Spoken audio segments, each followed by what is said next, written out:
Hello, hello, hello, Tampa Bay listeners and beyond. You've got everything PEO, Money Talk 1010 AM. I'm Evan Collart, and we've got co-founder and CEO Duane Spires in the studio of Success Team Coaching, bringing a great hour to our listeners. Yeah, excited to be here, brother. Yeah, man, it's been fun. We know we had your wife and partner in during our Women's Empowerment Series over the month of March, and just kind of getting intimate with the business and kind of how you roll. It seemed like a good way to kind of finish out our segment this year before we're jumping into summer break.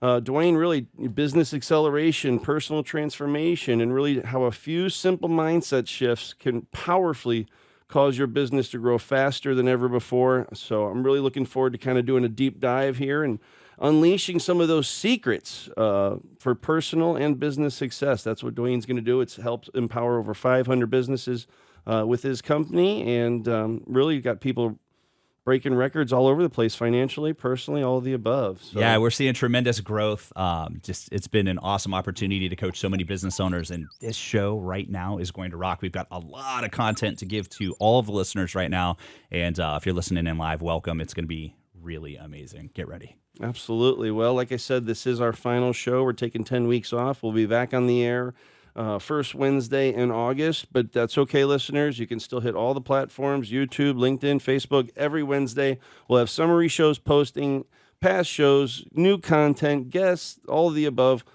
things that we weren't able to get to, things that didn't make the clips. We're still going to be out there every Wednesday dropping good, relevant stuff. So stick around through those 10 weeks, and we'll be back on the air before you know it. Before I get to you, Duane, I do want to do a quick shout out. Last week, we had Kelly Anderson, co-founder of Florida Resource Management, one of the PEOs that we, obviously work with. And it was really kind of neat.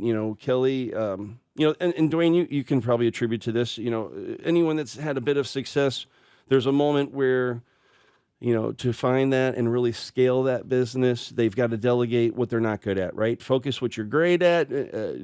Don't be a control mindset freak in a sense. Hand off, chores and tasks to others, and that's really when the business can take off. But Kelly has kept his arms around this thing a little bit, and he's still managing his own claims, both on the workers' comp side and the unemployment side, has an intimate knowledge of these claims when they come in through all the steps, getting these folks to light duty, back on the job. And because of that, has really put a claim track record together that's, I'm going to say, unmatched with any of the PEOs that we represent and really most throughout the country. And I just wanted to say kudos to him. He really did a deep dive on how business owners can be accountable, how to really keep their arms around it, being intimate through those processes, and really how by keeping your claims down, you keep your premiums down, you keep these things affordable, and it's huge. That's awesome. Yeah, we had a lot of good feedback, and like anything, we're listening, we're hearing you. But I want to get into it with Duane. It's always a quick hour. Tell me, my friend, what are some of the consistent character traits that you see in your top-performing clients that really allow them to scale these businesses? Yeah, man, that's such a great question, Evan. So we work with hundreds of people across the country. We've got some clients in Canada, UK, Germany, et cetera. And what's fascinating is since day one, we started recognizing patterns that cause some people to get stuck where they're at and stay where they're at. And no matter, how hard they try to get past that level, they just hit that glass ceiling. And then we see other people who approach the game a little bit differently and they scale up quickly. I mean, I'm talking they're getting 10x results compared to everybody else. So when we started analyzing what separates those two groups, we really started to see that there was a level of consistency, a level of coachability, and I would give another C here. Let's do courage. And with consistency, what I find fascinating is there's so many people that are in business that tend to overestimate what they can accomplish in one day, and then they underestimate what they can accomplish in a week or a month. And what that does is that leads to this optimistic behavior pattern where they're just trying to do too much in one day. They burn themselves out. They grind. One of the exercises that we give our coaching members is we say, look, every single day, set and achieve at least 2 to 3 goals. If you achieve beyond that, that's totally cool. But don't set yourself up for failure by constantly trying to accomplish everything in one day. That leads to overwhelm. And where we see our members crush it is you'll get these people that'll accomplish their 3 main goals, And then by the end of the week, that level of consistency creates unstoppable momentum in their life and in their business. So that's one big part of it. And I would say the second part is that they're coachable. In the game of success, we always teach everybody you want to surround yourself with like-minded people that are crushing it, that are, a few steps ahead of you in the game of success, and you want to try to emulate what they do. You want to be coachable. So if they give you feedback or if there's a system to follow, you don't always have to try to let your ego jump in and change everything up.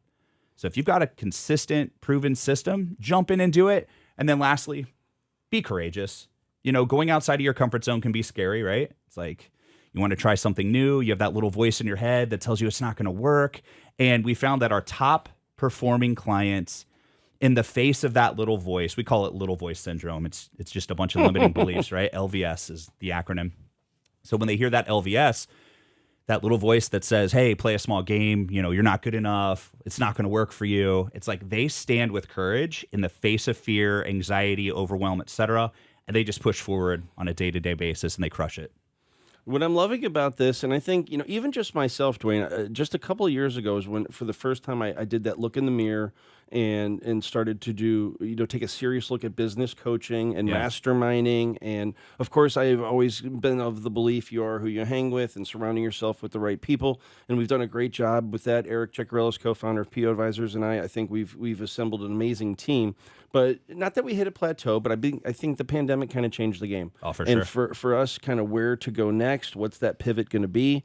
I had to do that deep dive and finally look in the mirror. But anyone that's going down that path, the speakers, all the above, it's so vanilla almost, right? Have a morning routine, get up at 6:30, be in bed by 9, this translates to every industry. And Right. let's set the table on this a little bit. Success Team Coaching, you've done a great job building this business. What's your average client look like?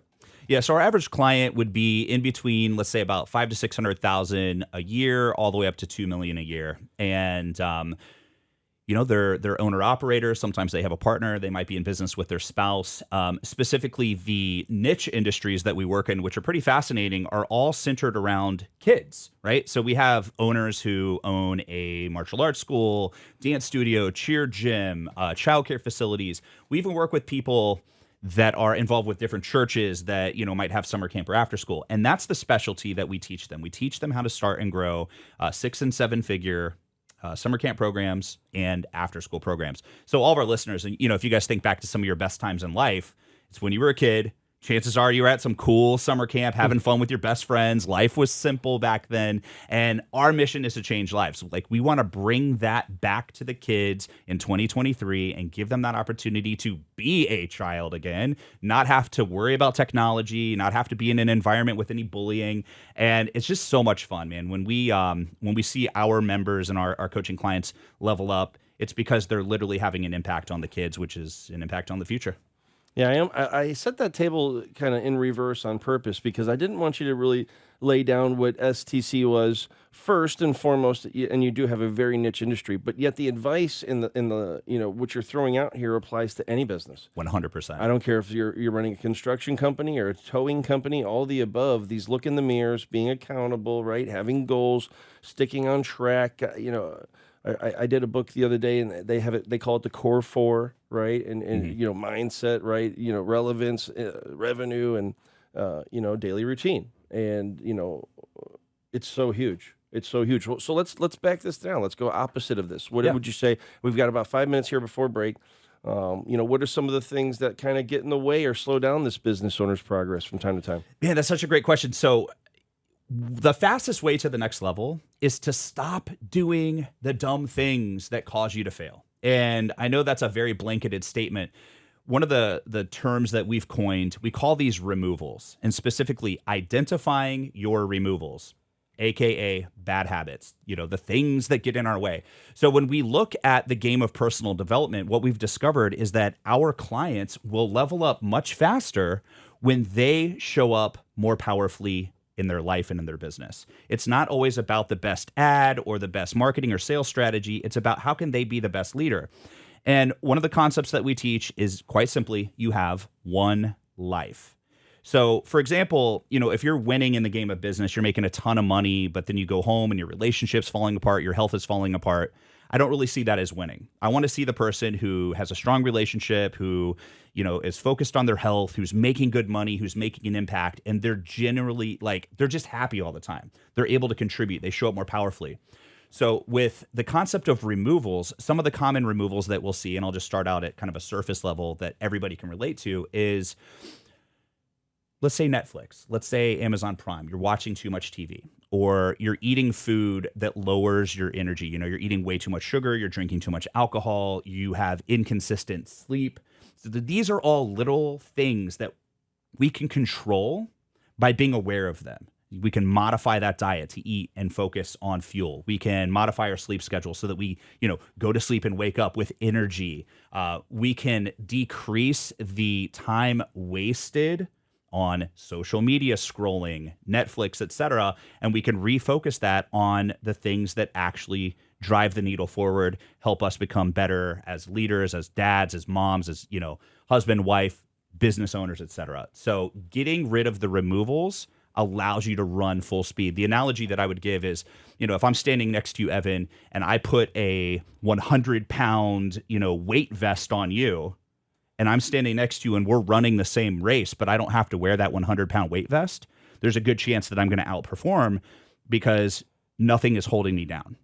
And it's like, if we can identify those things that hold us down and have that real honest look and be real with ourselves, it's like, that's where the magic starts to happen. And then you show up more powerfully and you can implement all the business books you're reading and all the seminars you're going to. Now you have the bandwidth to step up and crush it. Yeah.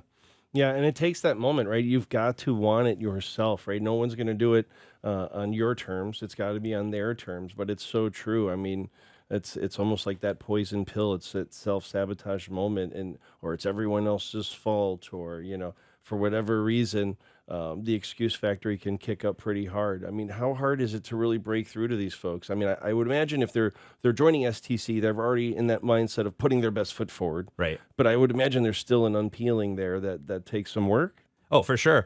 Anytime that we do even a small one-day event, and our company, we do one-day events and we do big 3-day conferences.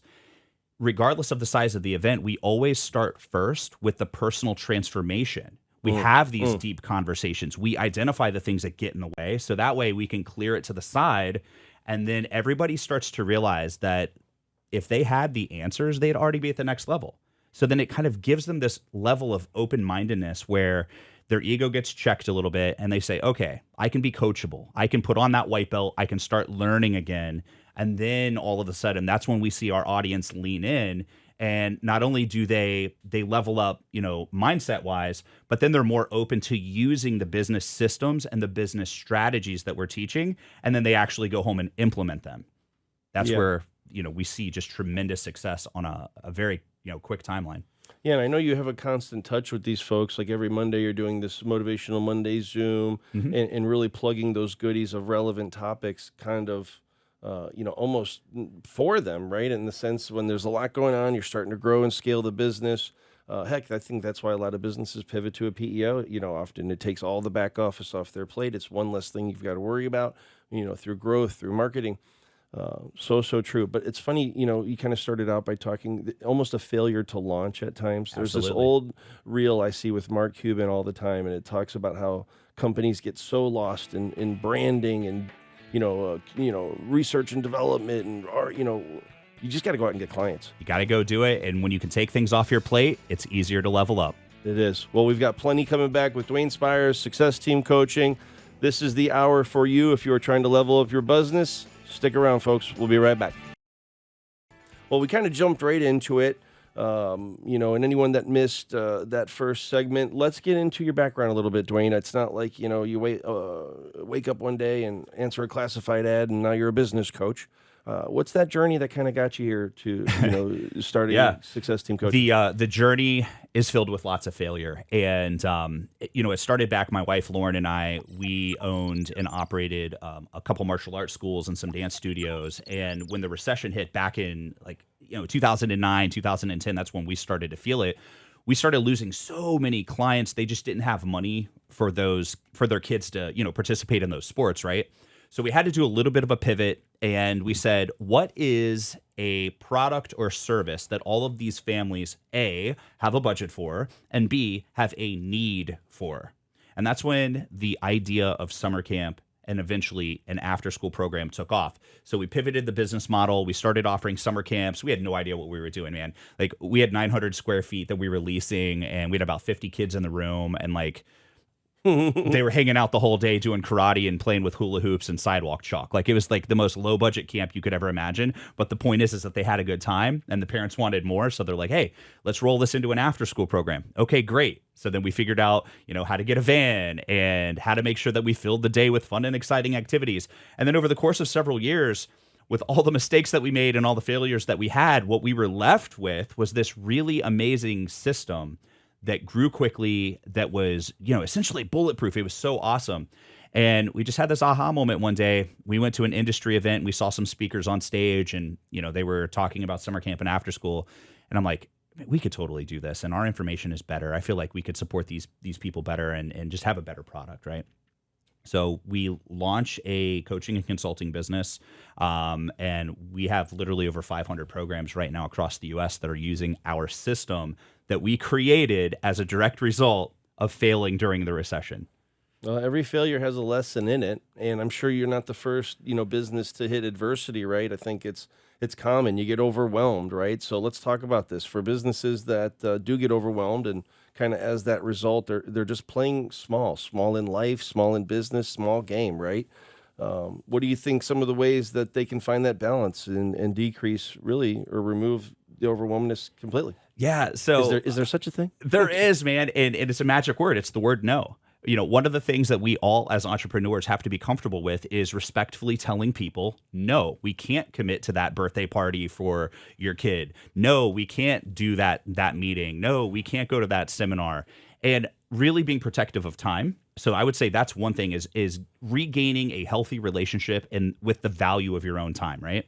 The second thing, and there's a great book, a good friend of mine, Dr. Benjamin Hardy, he's a psychologist. He studies organizational and transformative psychology. This guy's a legit dude. He wrote a book called Who, Not How. And the concept of who, not how, very simply means that when you analyze what you do in your business throughout the day, you want to find people or other partners or other vendors to take that stuff off of your plate so that all that's left is your area of strength. So when we talk about, PEOs, right? It's like, if we can take everything that a PEO covers and take that off of our plate so we don't have to think about it, that gives us extra time, energy, and focus to be able to scale our business up even faster. So I look at that, for example, as an investment. One of the biggest, fastest ways that we leveled up was by hiring a sales team. I used to be great at sales, and then we got a team that could outperform me. Other things, like we were really awesome at marketing, and then we scaled that up, and then we hired people that could do a better job than us. So where we see the game of delegation and finding the right who for the job, it's easy to replace the tasks that you don't enjoy doing. I work with a lot of business owners that have brick and mortar businesses. So an example would be, who's cleaning the bathroom? Is it the owner cleaning the bathroom, or can that be a team member that can take that off? It's easy to, say, yeah, let's go ahead and hire somebody to do that work. But then it gets to the point where you want to start delegating and empowering people to take things off of your plate that you're really good at. And then the third step is hiring and delegating and empowering people to take the stuff off of your plate that not only are you great at, but you actually enjoy doing. So all that's left is truly that top 20% that just, it's like sprinting at that point to the next level. That's huge. But nobody wants to let go of the stuff they love doing, right? Yeah, and I think that's where so many entrepreneurs, and we call this show Everything PEO, but it's really anything entrepreneur. Anything that helps a business owner get going, that's what this show is really all about. That's its core root. And I would say by far that's where so many go wrong, especially in the beginning. They're busy all day. They're working 8 a.m. to 8 p.m., and it feels like because they're busy, they're being efficient, but it's not even close. Right. Not even close. And sure, I think it's just an auto, repeat that the first thing you hand off are the things you don't like. That's new to me. You're blowing my mind right now. Hand off the tasks you actually enjoy as well. Like find your 20%. Yeah, that's the huge game changer. And there's a concept that I want to talk about called the future self. And what's interesting is a lot of people, they live their day-to-day lives, right? Focused on the problems, the things that they're good at, the things that they need to accomplish today. And as a direct result of all those actions, that tends to create who they're going to become in the future. So it's almost like a passive way to create who you are. Let's take the flip of that, right? Let's step back and like look at the universe level and kind of look at yourself and go, if I want to be the best version of myself in 5 to 10 years from now, let's identify that. What am I going to look like? Who am I hanging out with? What do I own? What am I doing with my time? Identify every part of who you want to be in 5 to 10 years, and then step back and adjust how you spend your time today so that every day that you wake up, you're getting one step closer to that future self that you created.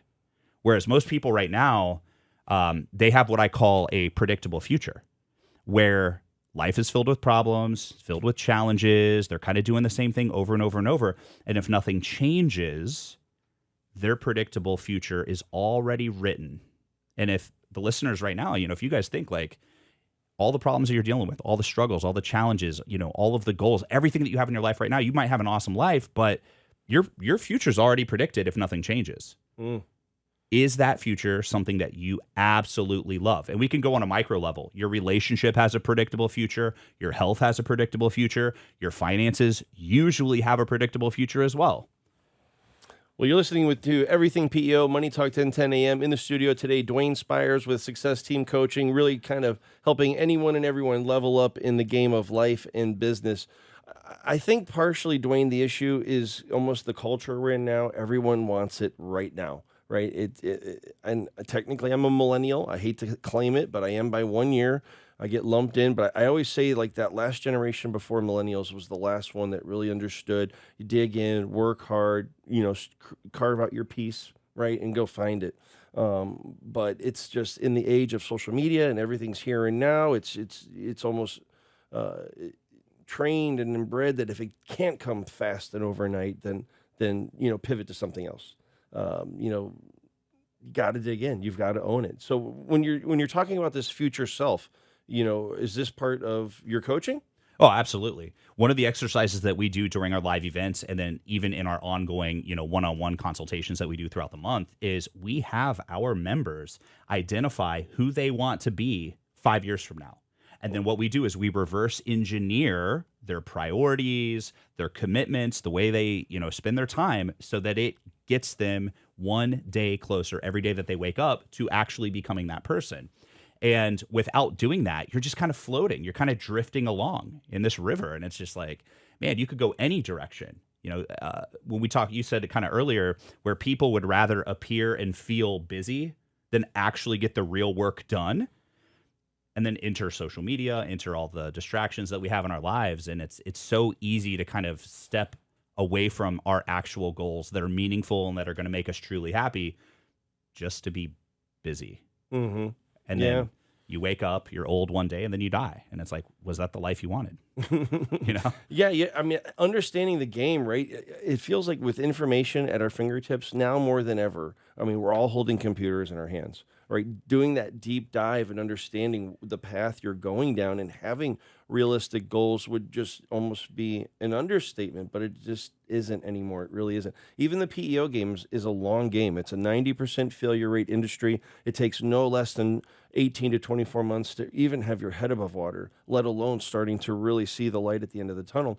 And I feel like too many people do this industry a disservice by just saying, oh, you're going to dial for dollars and it's residual income and it's just going to pile up. If you're not literally looking at every day, I better work harder than I ever have for the next 24 months, you will fall in that 90% failure rate category of this business. And it just, like anything, it does take time, but there's a big carrot at the end. If you can get over that hump and you finally get to base camp 2 on Mount Everest, it's well worth it. So, what are the timelines on some of these businesses? Again, you're talking about taking them to, $500,000 operations to $2 million operations. Does this happen in one summer? I mean, how fast are they really scaling? Yeah, great question. So it depends on their relationship with failure. So I'm going to tie this into what you just said. The average entrepreneur, an average human being, they have this like innate fear of failure. They have an innate fear of not being good enough, whether we want to realize it or not. Ever since we were little kids, we always wanted to make mom and dad happy. We wanted to be accepted. We get into middle school and high school, we have to feel part of the tribe. So we're wired to lean into the tribe and to feel accepted. This is also where, as entrepreneurs, that same pattern gets in our way. I like to tell people to fail forward and fail fast. The faster you can fail, the more that you can get out of your way, you're going to be left with what works. And that's how we built our entire business. But going back to the relationship with failure, how do you scale up super fast? And what's that timeline? We've seen people accomplish in 1 year 7-figure growth. And again, for some of you that are listening right now, you might have 7 or 8 figure, maybe even 9-figure businesses in this market. And growing by 7 figures might be something super easy for you. But let's step back. When you were initially in that journey, I want to use the term mom and pop very loosely, right? And no disrespect. There's a lot of great mom and pop businesses. And we want to go back to that mindset of always trying to do everything ourselves, right?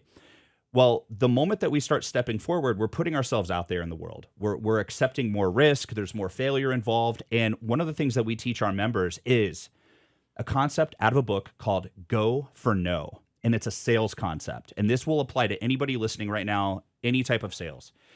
If you make it a game to create a no quota. Now, obviously, like in any sales game, you want to obviously hit a sales quota, which means you're bringing in new clients and new revenue, right? But let's flip this and go, what about a no quota?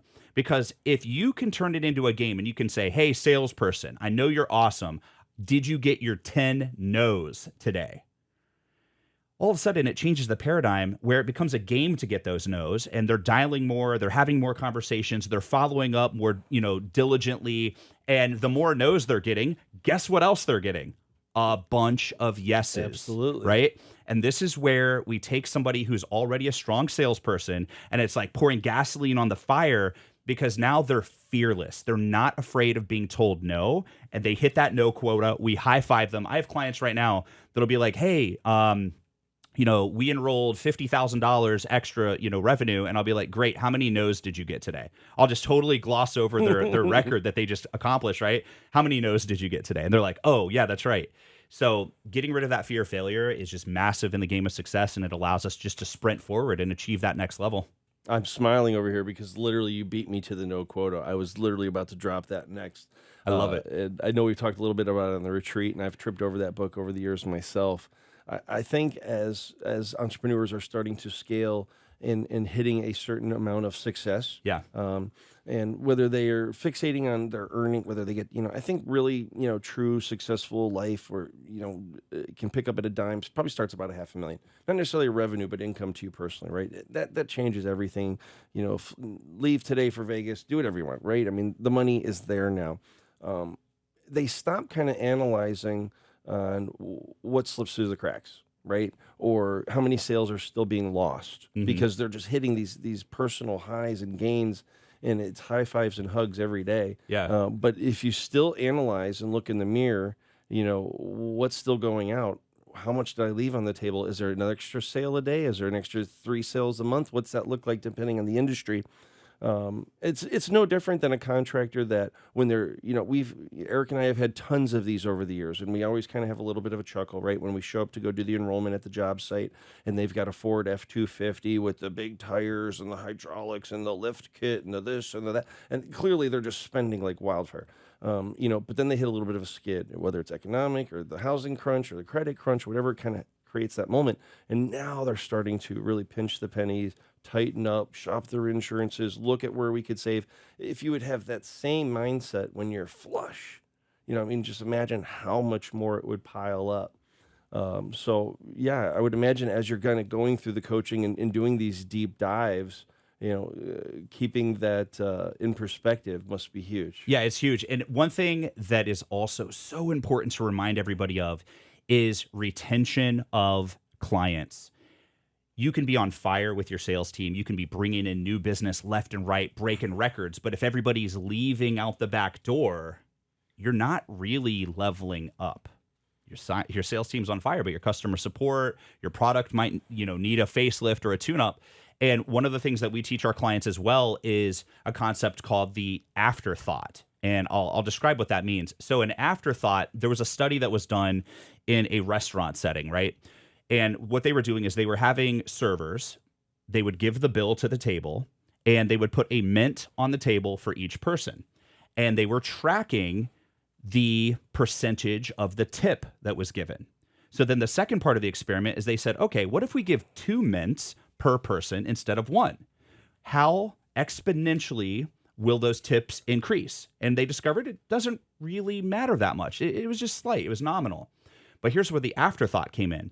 The waiter or server gives you the mint, walks away, takes about 3 to 4 steps away, turns around and goes, oh, I have an extra one. Here you go. And in that afterthought, it actually exponentially grew the tips. It almost doubled them. And what we've done is we've said, okay, how can you do an afterthought concept to the people in your business? Let's talk about the employee level. Let's say that you hire somebody and it was their first day. You can literally send them an email or a text message, super short, super simple, towards the end of the day, maybe around 6 or 7 p.m., at the latest 8 o'clock, something like this. Hey, Evan, I just wanted to let you know, man, before we're wrapping up for the day, you crushed it today. You're awesome. We appreciate you, and we're glad you're part of our team. It's an afterthought text, and it's so meaningful. One example that we give for our clients is they can send an afterthought, T-shirt or an afterthought thank you card. So if you apply that in your business right now, people are going to remember you because you made them feel awesome, and they're going to stay with you for a really long time. Believe it or not, we still do the handwritten thank you notes after we go out and meet with these agents for the first time. That personal touch, although it is absolutely vacated out there, still goes a long, long way. We've got one more segment coming back with Duane. Please stick around. All right. We are back. Man, Duane, you're blowing my mind today. I'm hearing some things for the first time. Of course, there's a little bit of overlap in all these kind of coaching models, but this is a money talk station, business talk station. I think there's tons of entrepreneurs and listeners throughout the Tampa Bay and our various platforms that may be hearing stuff today that has got their mind racing, right? Whether you're already going down this path, you're considering going down this path, let's just put that out there. What advice would you give to someone that today's really resonated with them and they want to finally take that leap for the first time? Quite simply, I would say just do it, right? Like, get out there, write your goals down, be clear with your passions, and go and take a chance. Yesterday, my wife, Lauren, she's so awesome. And she sat me down and she goes, hey, I want to show you something. I said, okay, what's up? And she hits play on the TV, and it's the movie Up. And I don't know if you're familiar with the movie Up, but for all of the listeners that are out there, if you watch the first 10 minutes, it's an animated movie. It talks about how, this boy and this girl, they meet each other when they're young, they fall in love, they get married, they try to have a kid, and then she can't. And then they always have this goal of traveling to this faraway land. And then they get older and older and older, and then it's too late and she passes. And she sat me down to show me that, because when you do achieve success, sometimes the most challenging part is to figure out your why after you've already achieved the monetary success, after you've had the opportunity to travel, after you've bought the car, the house, the things, right? And she showed me that to remind me, hey, we still have some really awesome goals to achieve. And I share that with you and all the listeners right now because, first off, watch it. It's probably going to make you cry, so have some tissues ready. But it's going to be a friendly reminder, time's short. We're all in here on this planet for a short amount of time, and it's let's step forward. So what I would suggest to everybody is definitely take that risk and start to hang out with people who are also risk takers.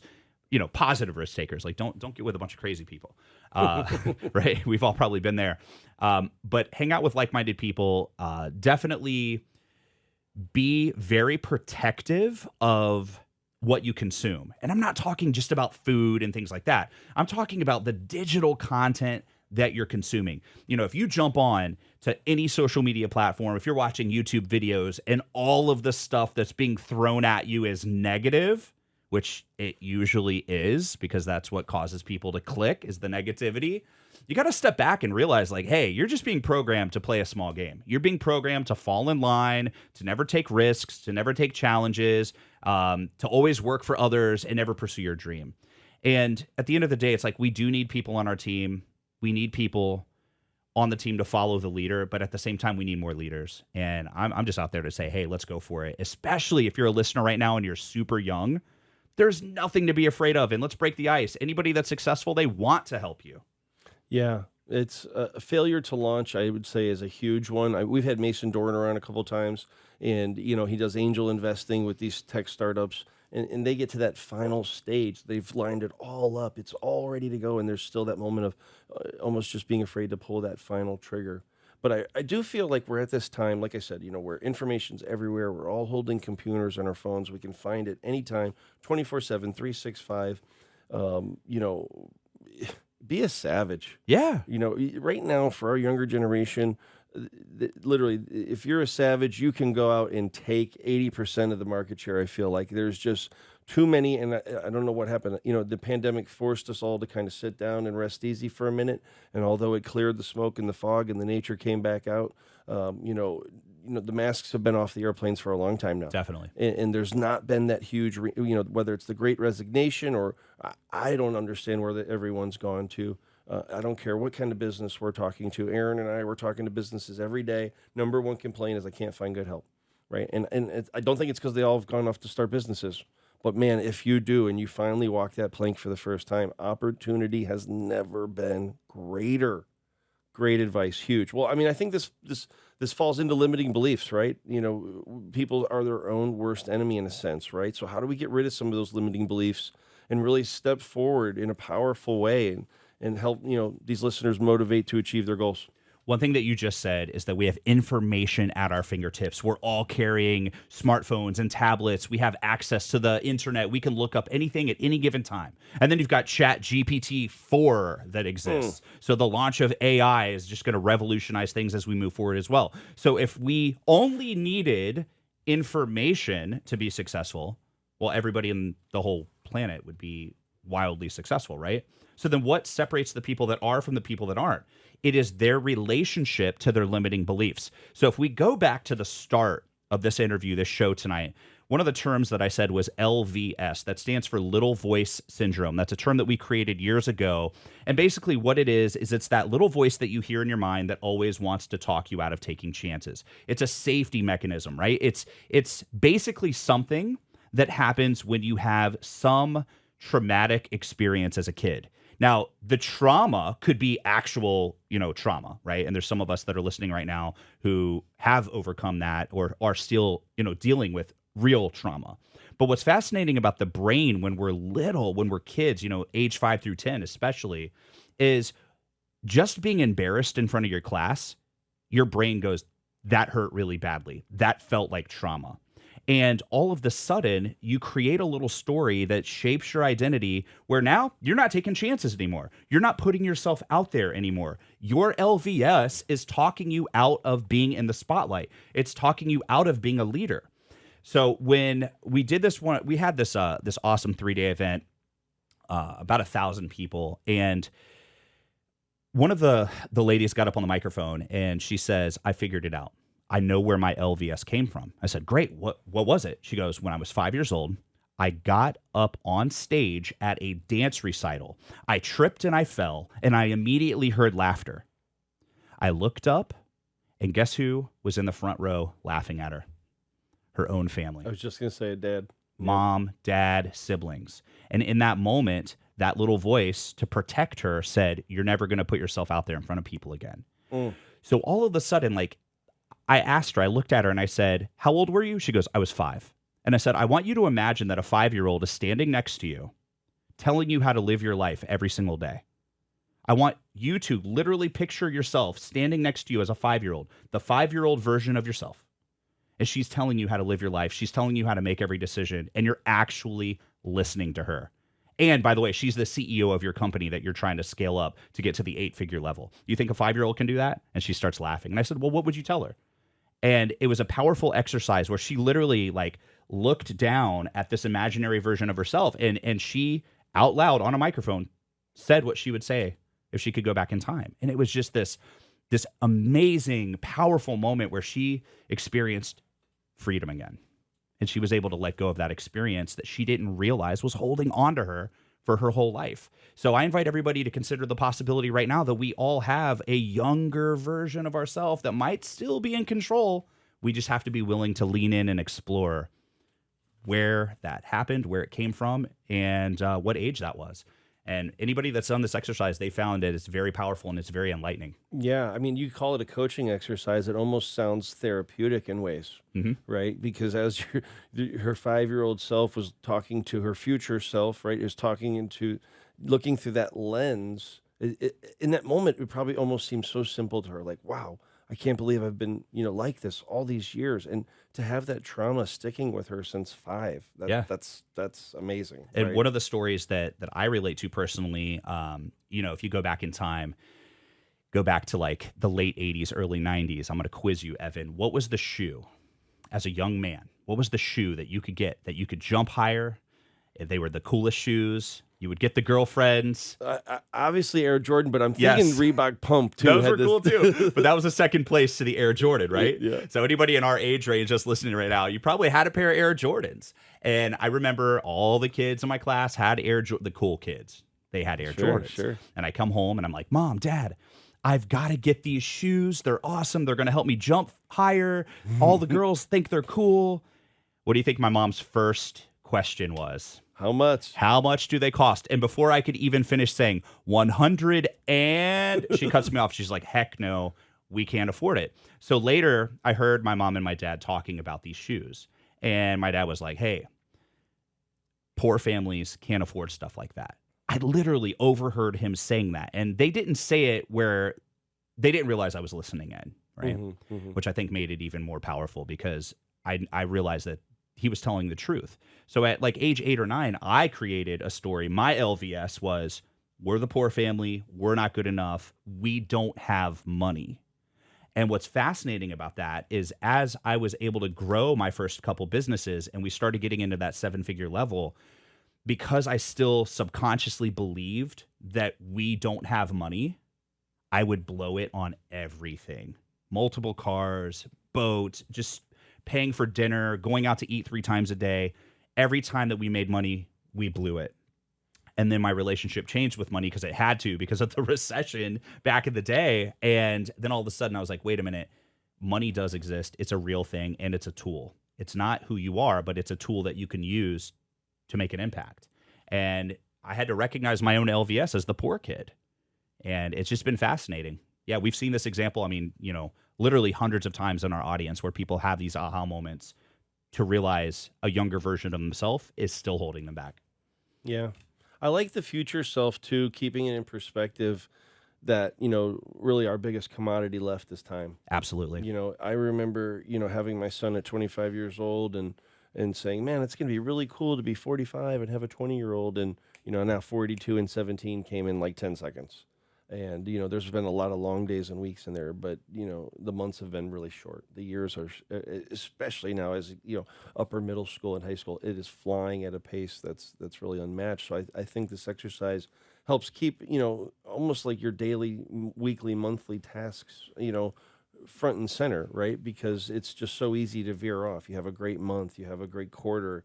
We're rolling now. It's steering, the ship's steering itself, so... it seems like you're doing a great job at STC, Thanks. helping guide these folks on a continued basis. And obviously I follow social media. I've done a lot of stalking. I got a little bromance for you and your company, man, and Back everything at you ya. got going. And, several people renewing year after year, and that doesn't happen if there's not a good product going on the street. So I got to throw it out there. I know it's not a big infomercial, but for any of our listeners hearing you, wanting to get with you, Duane, what's the best way to get with you? Yeah, we are all over Facebook and Instagram. So if you look up Success Team Coaching, even if you're not in the niche industries that we serve and you just kind of want a sneak peek at how we run this business and just the stuff that we literally do every single day, you guys could swipe that and put it into any business that you own, from the way that we acknowledge our team, the way that we acknowledge our new members, the types of social media posts that we're putting out there. It's all designed to get people to that ultimate goal of success, and it's designed to keep them there. And it's very powerful. It's really cool to watch from the sidelines, and I'm glad that you're part of it. Yeah, well, I appreciate that, right? I mean, EO's been a great group for us, and obviously we got paired up in this forum, which has really been eye-opening. Being the only insurance guy kind of in this, forum of ours, but yet, I don't care if you're a dentist office with 6 locations. We're all learning from each other. There's tons of overlap, and that's where that education piece, right, and always trying to level up one day at a time, finding that next nugget, finding that next concept that's working for this business. Why wouldn't it work for yours? And I really think if anyone that may have missed the first segment and only caught segments 2 or 3 of this show, without saying that your niche is aftercare and summer care programs, I think everything they taught and learned is applying to any business. Yep, it's a human-to-human business at the end of the day, any type of coaching that we do, and we have absolutely single-handedly determined, without a shadow of a doubt, hundreds of times, that when you level up your entire life, the business stuff is easy. You show up as a more powerful leader, you're communicating at a higher level. You get people that buy into your vision very quickly. They want to support what you're doing. And with a team, you can accomplish anything. And I really, invite all the listeners to kind of step back and go, am I being the best leader possible? Am I being and leader, not just in business, not just in that context, but in life, right? Sure. Are you walking the talk? And that's one thing as business coaches that my wife and I have always been very committed to, is we're never going to ask somebody to do something that we haven't already done ourselves, that we haven't already seen success with. We would never ask anybody to, invest in anything that we didn't already know would work. So at the end of the day, it's like leadership can change any type of business, no matter what our listeners are selling, no matter what products they have. There's got to be strong leadership. You read a lot of books, I can tell. Yeah. What's a good book you would throw out for someone in this moment? Oh my gosh. Right now, there's a book called The Gap and the Gain. The Gap and the Gain, Dr. Benjamin Hardy. He teamed up with Dan Sullivan, who is a high-level business coach, and they created a masterpiece. And just to give you a 10-second overview, it's very easy to fall into the gap. That's going to be a negative behavior pattern, a negative thinking pattern. And what they do is they give you tangible ways to check yourself. If you're falling down, how to pick yourself back up, and how to reestablish that forward momentum that makes you unstoppable. That is a book. It's almost required reading at this point for all of our clients. And I'm assuming you're dropping little nuggets like that all the time. All the time. Got to keep moving that needle forward. Well, Duane, I appreciate you, my man. Yeah, brother. Thanks for having me on. It's been great, and I look forward to connecting. I can, anybody can look me up, Duane Spires, on Facebook or Instagram. Give me a follow and a like, and let's keep this conversation rolling. Love to do it, right? And you got a passion for it, and that's the thing, right? Not everyone's fit for that. It doesn't mean that they're not fit to be an entrepreneur, but it takes a special person to step up. Even I have my own reservations. I've done a little bit of speaking. We went to a carrier last year, and we're part of their Q3 training, and but it's like anything, man. You got to keep molding that, right? Well, we've got about 45 seconds left. Everything PEO. I know it's been mentioned. We're taking a 10-week break. I want to thank everybody: executive producer Eric Corniker, Eric Chekarelis, my partner. Lionel Francis, he's been a huge part of getting this show launched. Our industry leaders, the PEOs, the carriers, everyone that's taken a moment out of their day life to contribute to this show. I just want to say thank you in a big, big way. We've got content dropping every Wednesday on all the platforms. We are not going far. Stick around. We'll see you back in 10 weeks. Love God. Appreciate your staff. Be kind to your PEO, and just know we're on a 10-week break.